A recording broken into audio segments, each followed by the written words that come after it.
Ladies and gentlemen, listen closely. Okay? There comes a moment in a woman's life when everything she thought was solid starts to shake. The people she trusted begin to drift away. The places that once felt like home suddenly feel strange. And just like that, she finds herself standing in the middle of uncertainty, wondering, why is this happening? But I need you to hear me. This is not the end, not even close. This is the moment right before the rise. Because when God is about to bless a woman with something truly great, he doesn't do it in silence. No, he causes a shift so loud, so noticeable that she can't ignore it. If you've been feeling uncertain, like things are falling apart more than they're coming together, if there's a fire inside you, but you can't figure out where it's taking you, then, sister, it's time to pay attention. God is moving in your life, and when he moves, he does it in a way that transforms everything. Now, let's talk about how you know your blessing is closer than you think. When God gets ready to give a woman something huge, he doesn't just drop it in her lap. First, he builds her, and that building doesn't happen in comfort. It happens through difficulty, through challenges, through the heat of life. You don't just wake up with unshakable faith. That kind of faith is created. It's developed in the moments when your world is falling apart, and the only thing left to do is trust him. It's built when the bills are overdue, and you don't know where the money is going to come from, but you still hold on to belief. It's formed when the people you love walk away and the only one left to lean on is God. It's forged when the enemy whispers lies in your ear. You're not going to make it, but you stand tall and say, "Oh yes, I will." And every strong woman you admire didn't get there because her life was easy.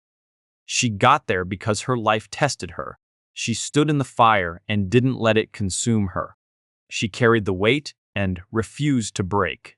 When life tried to knock her down, she rose higher. And here's what I want you to know. The storm you're in right now isn't proof that God has abandoned you. It's the evidence that he's preparing you. Because the blessing he's about to deliver is too great for who you used to be. He's shaping you into the woman who can handle what's coming. He's making you stronger so that when that door opens, you don't just step into it, you step into it with power.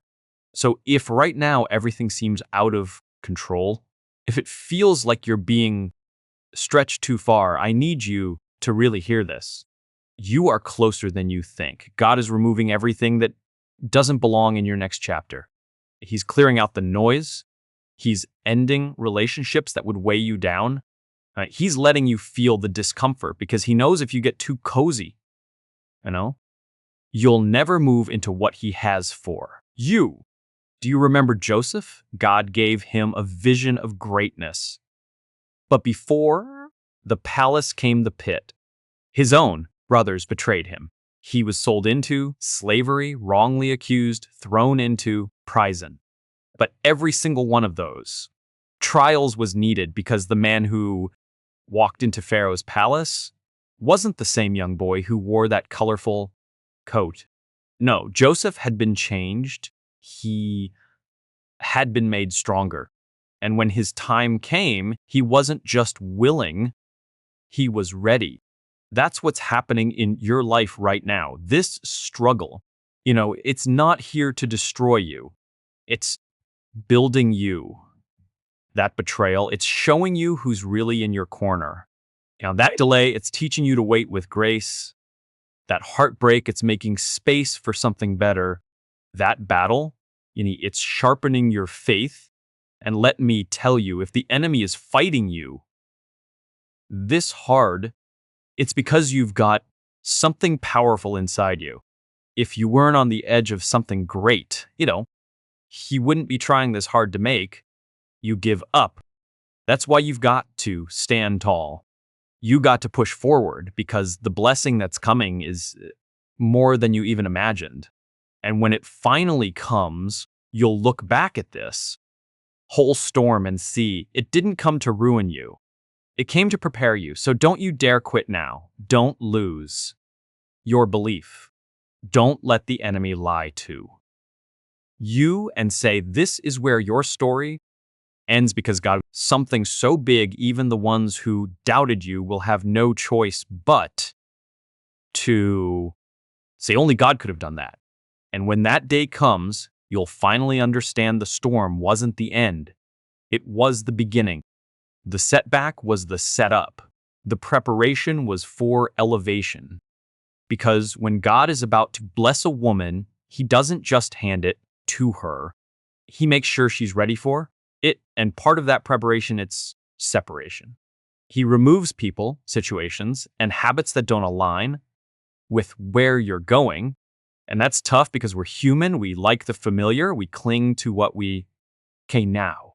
We hold on to people because they feel safe, not because they're good for us. And we stay in places that feel comfortable, right? Even if they're holding us back, because change feels risky. But when God is getting ready to take a woman higher, he doesn't let her stay stuck. He starts separating her. People who used to feel close suddenly act different.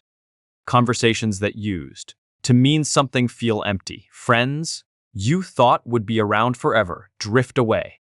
And you're left asking, why is this happening? But what if I told you this isn't about losing, it's about making space? What if God isn't taking people away to punish you, but to prepare you? What if he's clearing the path so the right people, the right opportunities and the right blessings can enter your life? And some folks were right for your past, but not your future. They were good when we're at one level, but they can't go where you're headed. Some people liked you when you were struggling, when you needed them. But the moment you begin to grow, to walk into your purpose, they can't handle it.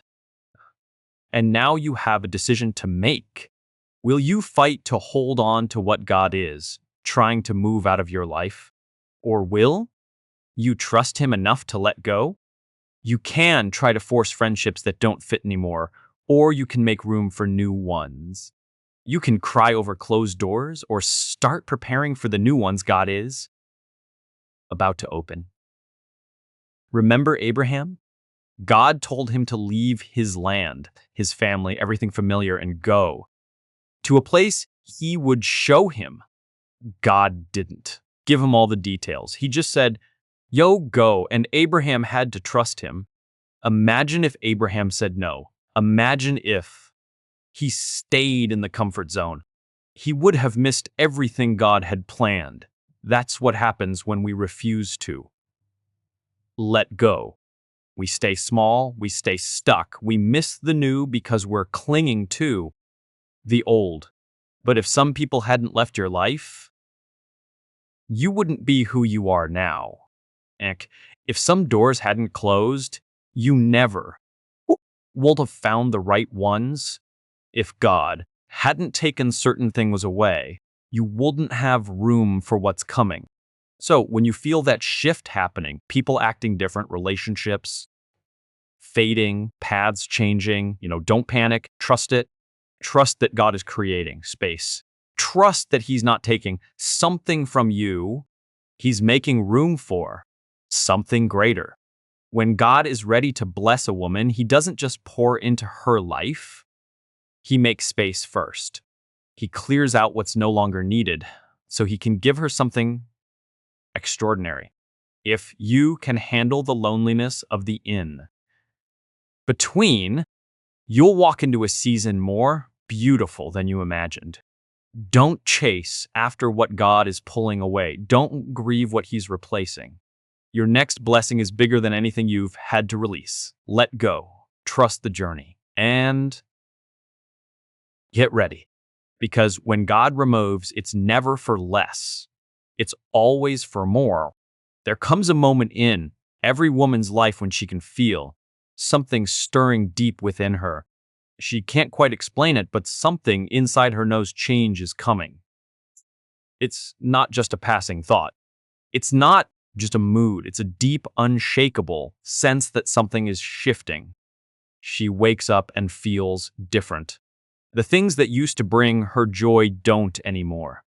The conversations she once looked forward to feel shallow. The places that felt like home now feel unfamiliar. It's as if everything around her is transforming, and she stands there trying to understand what's going on. But this isn't random. It's not just a phase. This is God speaking to her, Spirit saying, "Get ready." God always moves in the unseen before it becomes visible. Before a woman sees her breakthrough with her eyes, she feels it in her soul. It begins as a stirring, a restlessness, an inner knowing that change is near. She may not be able to put it into words, but she feels the pull, the urgency, the sense that something bigger is about to happen. Doubt may try to sneak in. She might ask herself, am I just imagining this? Because from the outside, nothing has changed. The problems are still there. The struggle hasn't disappeared. The dream still feels far off. But deep in her spirit, she knows that something has shifted. She understands that the life she's been living isn't all there is. She knows deep down she's being pulled towards something more. This is often how God speaks. He places a quiet hope in her heart long before the blessing shows up. He doesn't always provide details, but he does provide a sense, a holy nudge that won't leave her alone. And in that moment, she's faced with a decision. She can either lean into it, step toward it, and get herself ready for what's coming, or she can ignore it and question it and let fear talk her out of what God is working on. This is why faith matters so much, because when God is moving, he doesn't always offer proof. Like, he doesn't always show results right away. Sometimes the only thing he gives is a feeling, a shift deep inside, a quiet voice in her heart that whispers, "Stay prepared." And if she's not paying attention, she'll brush it off. She'll convince herself that nothing is happening. She'll let fear talk her into staying put instead of walking into her next chapter. But the women who walk into the biggest blessings, the deepest healing, the wildest favor, they are the ones who pay attention to that nudge. They are the ones who sense God's voice, even when life looks the same on the outside. They don't wait to see the blessing before they start getting ready. They begin moving in faith, trusting that if God is stirring something in their soul, it's because he's preparing to act. Look at Noah. God told him to build an ark when the skies were clear. The sun was out, no rain in sight, but Noah trusted what he felt in his spirit. He trusted God's word, and because he acted on that internal leading, he was ready when the storm hit. And it's what God wants from you too. You might not see the blessing yet, but something in your heart knows it's coming. You may not have every detail, but something within you has started to shift. You can't explain it, but you sense it. That's not just a thought, that's divine preparation. That's God making you ready. So what do you do when you feel that kind of stirring? You start getting in position. You begin praying more deeply. You act as though the blessing is already on the fairway. You release the things that distract you. You bring close the people who support your future, not just your past. And you stop giving your time and energy to what no longer helps you grow. Because one of the worst things that can happen is for the blessing to arrive and for to be unprepared. God doesn't give more to people who aren't ready for it. Okay. He doesn't open new doors for someone still tied to yesterday. He gives breakthrough to those who expect it, who prepare for it, who show they're ready for the next thing. So if your heart feels stirred, if there's a deep knowing inside you that something greater is ahead, don't push it away. Don't wait for it to make perfect sense before you move. Trust that God is working. Trust that He wouldn't stir your soul if He wasn't getting ready to shift your life. When a woman feels that deep knowing, that steady sense of anticipation, that spiritual unease, she is standing at the edge of something powerful, and all she needs to do is get ready. When God is preparing to bless a woman with something major, He doesn't only give her a dream, He starts opening doors she never expected to walk through. Opportunities begin to appear out of nowhere, things she never could have made happen on her own. It's not just good luck, it's divine alignment. At first, those opportunities might seem too big too soon. She might pause, wondering if she's really ready because she's been praying for so long, hoping for so long, working and believing even when nothing seemed to change. And now suddenly doors are opening that she didn't even knock on. People are noticing her. Help is showing up. Favor is flowing her way. But here's what matters. When God opens a door, He expects her to walk through it. Those chances weren't given just to tease her. They came because she is ready. Even if she doesn't feel like it, even if she doubts her experience or skills, God wouldn't have opened the way if she wasn't able to walk into it. The issue is many women hold themselves back from their own answered prayers. They ask for the opportunity, and when it comes, they second guess it. They wonder if they're good enough, if now's the right time, if maybe someone else would be a better fit. But when God brings something into your life, it's because He already chose you for it.